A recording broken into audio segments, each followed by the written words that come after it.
Está começando mais um programa Tecnologia do Campo. No programa de hoje você vai conhecer o pulverizador costal específico para cultivos protegidos, apresentado pela Jacto na 26ª edição da Hortitec, a exposição técnica de horticultura, cultivo protegido e culturas intensivas. Um levantamento divulgado pela Agência Nacional de Águas e a Embrapa mostrou que a irrigação por pivô central triplicou entre 2000 e 2017. Vamos ver também como as novas tecnologias impactam de forma positiva na sucessão familiar rural.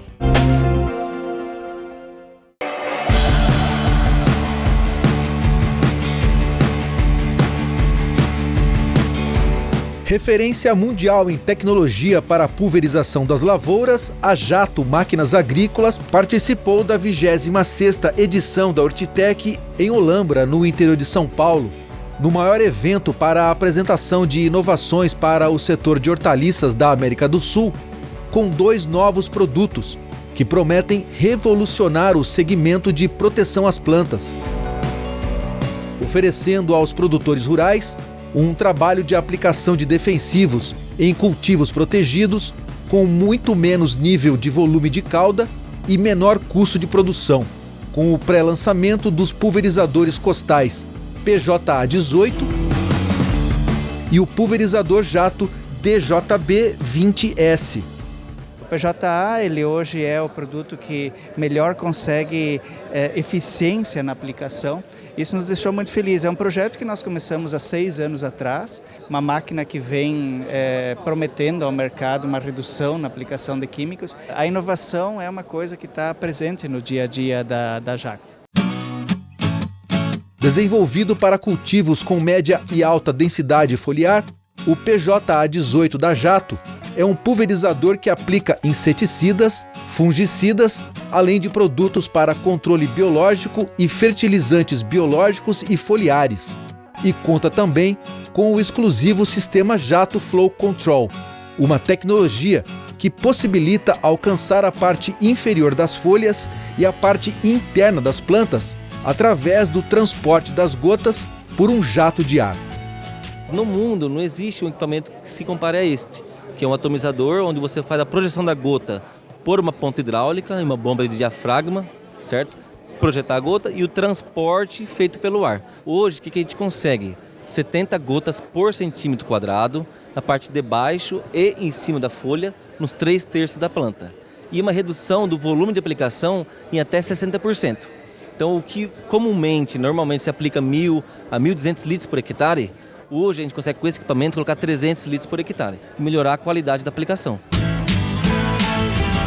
Tecnologia e inovação que a Jacto testou e desenvolveu junto à empresa Horticunha, que, entre outras atividades, trabalha junto às empresas do segmento para treinar agricultores e colaboradores de fazendas de cultivos protegidos a operarem com os novos pulverizadores costais do mercado. É um equipamento extremamente simples de utilizar, ele conta com a parte de controle, né, a parte eletrônica, tudo muito adequada para a aplicação. Além disso, ele tem a opção de você fazer só a pulverização sem a cauda, só o ar, né? O que a gente pode usar isso para fazer a polinização das plantas, né? Tanto no tomate, no morango, que é uma atividade que os produtores às vezes esquecem de fazer e que pode dar ganhos consideráveis, né? Estamos falando de 20%, 30% a mais de produtividade. Porque esse equipamento, ele dá uma resposta para isso, ele permite que o produtor aplique bem, menos, né? E com maior eficiência. E outro destaque da Jacto na Hortitec ficou por conta da apresentação do novo pulverizador e dosador costal DJB-20S. E quando a gente pensa que os aplicativos de smartphones estão sendo utilizados somente para as máquinas grandes de pulverização, aqui na Hortitec nós encontramos as tecnologias, as inovações sendo aplicadas também para as pequenas máquinas, para os pequenos pulverizadores. Iago, como é que funciona então a aplicação para essa nova inovação da Jacto? Isso, né? É um lançamento da Jacto chamado Jacto DJB-20S. Primeiro costal pulverizador e dosador de líquidos do mundo, você consegue conectar por Bluetooth em um aplicativo no celular. A gente consegue, por um aplicativo, fazer toda a configuração e calibração de uma máquina. Agora os produtos novos, com bateria, né, com toda a parte de eletrônica, mudando já o patamar tecnológico e a Jato estando na vanguarda dessa mudança. Isso no mundo, né? Não existe nenhuma outra empresa que tem o nível tecnológico nos equipamentos portáteis como a Jato tem. Porque quando o agricultor chega na feira e olha que aquele problema que ele tinha foi resolvido pela Jato através de um equipamento, isso é uma satisfação grande para ele e para nós também de estar oferecendo soluções para o mercado.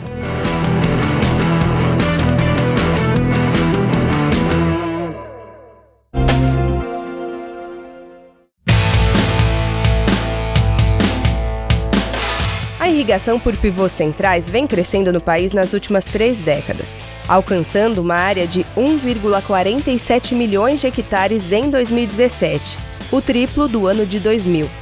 Desde 1985, o crescimento da área irrigada por meio desse mecanismo aumentou 47 vezes. As informações fazem parte da pesquisa do Levantamento da Agricultura Irrigada por Pivôs Centrais no Brasil, divulgado pela Agência Nacional de Águas e a Embrapa. Somente em 7 anos, entre 2010 e 2017, a área irrigada por pivôs centrais cresceu 625 mil hectares. Segundo o levantamento, esse é o sistema que mais cresce e que deverá continuar liderando a expansão da área irrigada no médio prazo. Dezenas de culturas são irrigadas por pivôs, como a cana-de-açúcar, algodão, café e principalmente soja, milho e feijão. 6 estados concentram quase a totalidade da área equipada por pivôs: Minas Gerais com 30%, Goiás com 18%, Bahia 14%, São Paulo 12%, Mato Grosso 7% e Rio Grande do Sul também 7%. Entre 2010 e 2017, o crescimento foi mais significativo no Mato Grosso, seguido pelo Rio Grande do Sul.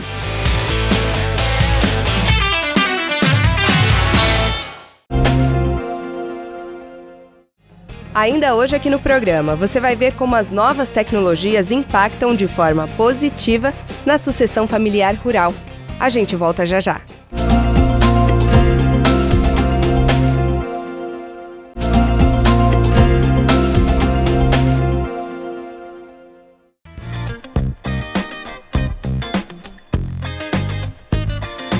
Os nutrientes presentes no solo, disponíveis para a absorção das plantas, podem ser afetados por interações físicas, químicas e biológicas. Como esses nutrientes são elementos químicos, eles reagem entre si. Por isso, precisam estar em equilíbrio para que possam ser absorvidos pelas raízes das plantas. As interações que ocorrem entre os nutrientes podem ser favoráveis, quando um nutriente contribui na absorção de outro, ou desfavoráveis, onde um nutriente pode prejudicar a absorção de outro. Dessa maneira, todo o planejamento de adubação e fertilização dos solos começa pela análise da área aonde os nutrientes serão aplicados. A melhor alternativa para o produtor é que antes do plantio ele faça a coleta de solo e a análise para conhecer como está a situação da fertilidade do solo dele e assim ter as recomendações de adubação baseadas nessas análises de solo. Então, através da análise de solo, ele vai saber como está a acidez desse solo, se precisa de calagem, a disponibilidade de fósforo, de potássio, cálcio, magnésio e micronutrientes. E baseado nisso, e na estimativa de produtividade que nós temos nos boletins de recomendação, se pode fazer a adubação mais eficiente e de maneira mais sustentável. Como os solos brasileiros são tropicais, eles costumam possuir alto índice de acidez. Nesses casos, a correção do perfil do solo pode ter a necessidade de se realizar a calagem. Normalmente, com as adubações nitrogenadas e todo o cultivo, vai ocorrendo naturalmente ao longo dos anos uma acidificação do solo. Por isso é extremamente importante que se faça a correção dessa acidez através da calagem. A calagem, além de elevar o pH do solo, vai ser uma fonte de cálcio e de magnésio, que são 2 nutrientes importantes para enraizamento, para a estrutura das paredes celulares, da formação de grãos. Então, você monitorar, através das análises de solo, a acidez do solo e fazer uma calagem adequada, você vai estar garantindo uma disponibilidade maior de nutrientes. A análise do solo e sua devida correção deve ser feita antes do plantio, já que após a implantação da cultura, esse manejo não terá mais efeito. As carências de nutrientes podem ser identificadas visualmente e normalmente se apresentam nas folhas das plantas, que podem murchar, ficarem mais amarelas ou terem desenvolvimento fora do normal. Quando esses efeitos são notados, dependendo da cultura, o método recomendado é a adubação foliar. Isso a gente recomenda bastante para culturas perenes, pois culturas anuais, quando você identifica essa deficiência, já é tarde, né? Provavelmente você já vai ter uma produtividade comprometida. Quando o produtor rural utiliza a adubação a lanço, certos cuidados precisam ser tomados. Apesar de facilitar e acelerar o manejo, os nutrientes ficam na superfície e podem ser levados pela chuva. Nesse manejo, os nutrientes nitrogênio e potássio não oferecem grandes preocupações, mas o fósforo pode ser um nutriente que exija mais cuidado durante a aplicação para que as raízes das plantas não fiquem muito superficiais. Ele tem baixa disponibilidade normalmente e é absorvido pelas plantas, principalmente por difusão, então recomenda-se a adubação localizada com este nutriente, porque a planta vai ter dificuldade em absorver fósforo no solo. Nossos solos tropicais, eles absorvem muito fósforo, então a eficiência da adubação é relativamente baixa, em torno de 30% do que se é aplicado a planta consegue absorver, e o que torna muito importante esse manejo. Otimizar o potencial produtivo das plantas nas lavouras brasileiras depende de muitos fatores, mas de acordo com o pesquisador Estevão Vicari Meles, a nutrição adequada é um passo importante para atingir maiores patamares de produtividade. O produtor ele utiliza-se de muita adubação NPK, nitrogênio, fósforo e potássio, mas esquece a adubação com micronutrientes ou negligencia essa adubação, usando produtos multielementares através de aplicação foliar, mas que em alguns casos não são suficientes para fornecer a quantidade adequada dos micronutrientes para as culturas. Um exemplo prático disso, hoje em dia, é a cana-de-açúcar. Hoje a produtividade da cana-de-açúcar média no Brasil é em torno de 70 toneladas por hectare, sendo que essa produtividade deveria estar num patamar muito mais elevado, acima de 100 toneladas por hectare. As pesquisas do IAC têm demonstrado essa negligência de micronutrientes em solos de baixa fertilidade para a cana-de-açúcar, onde nós estamos conseguindo obter aumentos de produtividade em até 16%, aplicando doses mais altas do que eram recomendadas antigamente, por exemplo, com zinco e molibdênio.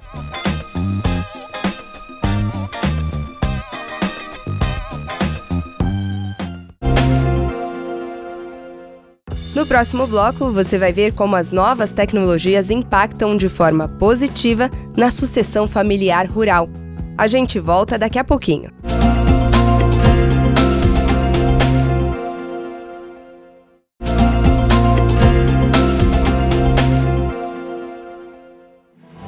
Em dados divulgados pela Embrapa e pela NASA, Agência Espacial Norte-Americana, cerca de 64 milhões de hectares são destinados à agricultura no Brasil, o que equivale a 7,6% de todo o território nacional. Quando comparado com a maioria dos países que destinam entre 20% e 40% do território para atividades agrícolas, essa área agricultável demonstra o quanto a agricultura brasileira é competitiva e, ao mesmo tempo, sustentável. Fato que torna o país um dos principais pivôs para alimentar a crescente população mundial.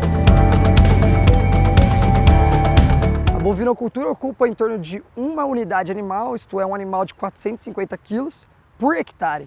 Então, se você pensar, é um boi por toda uma área de 10 mil metros quadrados. E se a gente melhorar? A gente não consegue melhorar a eficiência de animais dentro de uma área. E a gente é um país tropical. A gente consegue fazer 3 safras ao ano. Isso poucos países no mundo conseguem fazer com a eficiência que a gente consegue. Então o Brasil é o celeiro do mundo por causa disso, porque a gente tem aonde se desenvolver a agricultura com sustentabilidade e com produtividade.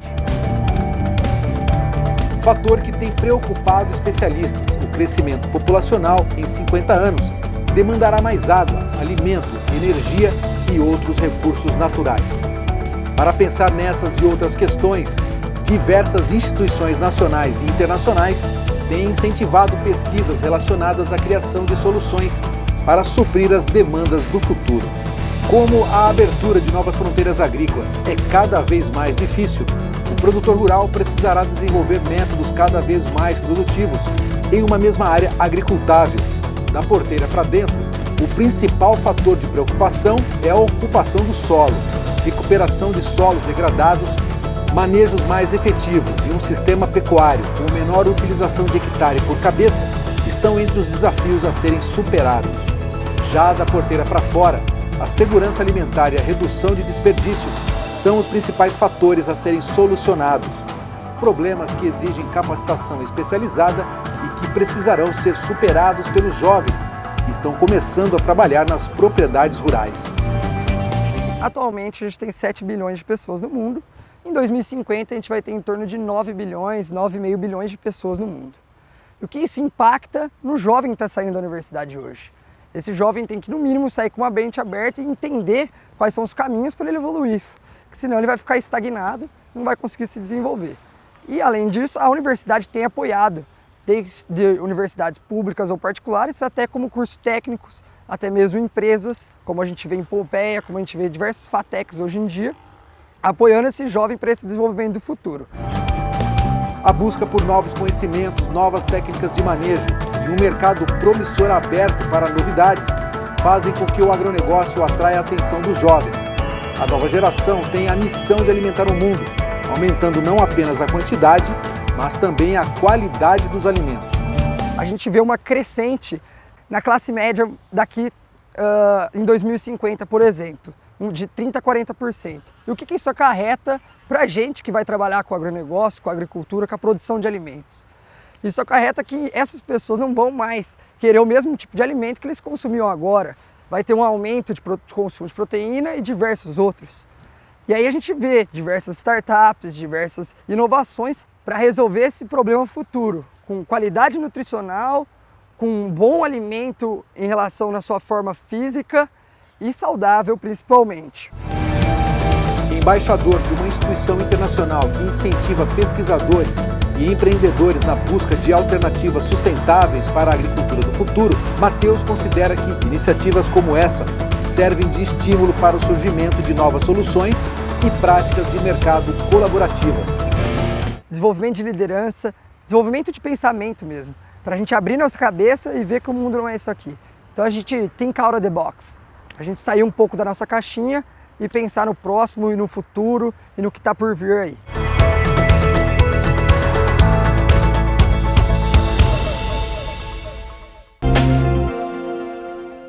Na Dica da Semana, falamos com o multiempreendedor do agro, Marco Ripoli, sobre como as novas tecnologias impactam de forma positiva na sucessão familiar rural.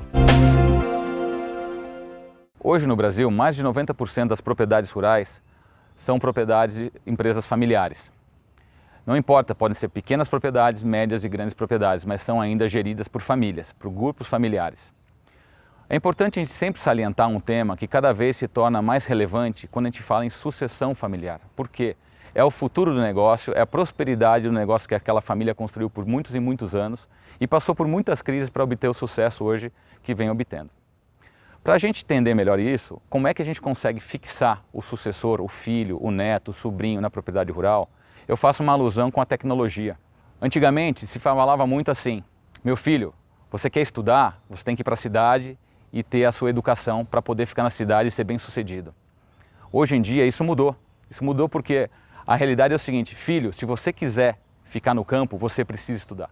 As tecnologias estão cada vez mais avançando, vindo mais rápido para o nosso encontro, trazendo soluções Tecnologia e sucessão familiar tem tudo a ver. Então as tecnologias que hoje estão disponíveis, seja ela de A a Z, que vocês utilizam no seu celular, no escritório, nas suas máquinas, mesmo nos seus secadores de grãos, estão aí para auxiliá-lo a aproximar o homem do campo ao campo. Porque o homem do campo que vai à cidade, ele sempre vai ter aquela lembrança de onde ele veio e aquele respeito e admiração pelas pessoas que ali estão. Da mesma forma que a tecnologia no campo vem evoluindo rapidamente e cada vez mais acessível, a sucessão familiar e a gestão da propriedade rural também tem que evoluir. E a melhor forma disso acontecer, e mais bem-sucedida, sem dúvida nenhuma, é através das tecnologias de agricultura 4.0. Bom, por hoje é só. O Tecnologia do Campo fica por aqui.